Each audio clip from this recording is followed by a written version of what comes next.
காக்கை பாம்பை கொன்ற கதை. ஒரு பெரிய மரம். அதில் ஆணும் பெண்ணுமாய் 2 காக்கைகள் கூடு கட்டிக்கொண்டு சந்தோஷமாக இருந்தன. ஒரு நாள் அம்மரத்திலிருந்த பொந்துக்கு ஒரு கருநாகம் வந்து சேர்ந்தது.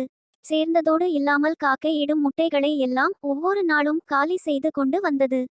ஒரு நாளா 2 நாளா பல நாள். காக்கைக்கு என்ன செய்வதென்றே தெரியவில்லை. கருநாகத்தை காக்கை என்ன செய்ய முடியும்? அதற்காக விட்டுவிட முடியுமா? விடலாமா? ஒரு நரியிடம் ஆலோசனை கேட்டது. நரி சரியான யோசனை ஒன்றை சொன்னது. அந்த புறத்தில் அரசகுமாரி குளிக்கிற இடத்திற்கு போ. அவள் குளிக்கும்போது நகைகளை கழட்டி ஒரு பக்கம் வைப்பாள். அந்த ஆபரணங்களில் பெரியதான ஒன்றை எடுத்துக்கொள். பலர் பார்க்கும்படி மெல்ல பறந்து வந்து அவர்களின் எதிரில் அந்த நகையை பாம்பு இருக்கும் பொந்தில் போட்டுவிடு. யாராவது பார்க்கும்படி போட வேண்டும். போட்டால் போடு முதலில், அப்புறம் பார் என்றது. காக்கை தாமதிக்கவில்லை. பறந்து அந்த புறத்திற்கு சென்று பார்த்தது அரசகுமாரியின் நகைகளை. ஒரு முத்து மாலை அதன் கண்ணை உறுத்தியது.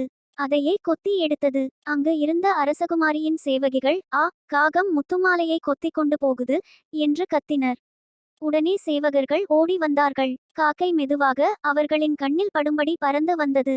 அவர்கள் அருகில் வந்ததும் அவர்கள் பார்க்கும்படி அந்த முத்துமாலையை பாம்பு இருக்கும் பொந்தில் போட்டது. உடனே சேவகர்கள் தம் கையில் இருந்த ஈட்டிகளால் அந்த பொந்தை குத்தி கிளறினார்கள். உடனே உள்ளே இருந்த பாம்பு சீறிக் கொண்டு வெளியே வந்தது. பாம்பை பார்த்த சேவகர்கள் உடனே அதை கொன்றார்கள். அப்புறம் பார் என்று நரியார் சொன்னதின் அர்த்தம் காக்கைக்கு புரிந்தது. சேவகர்களும் முத்துமாலையை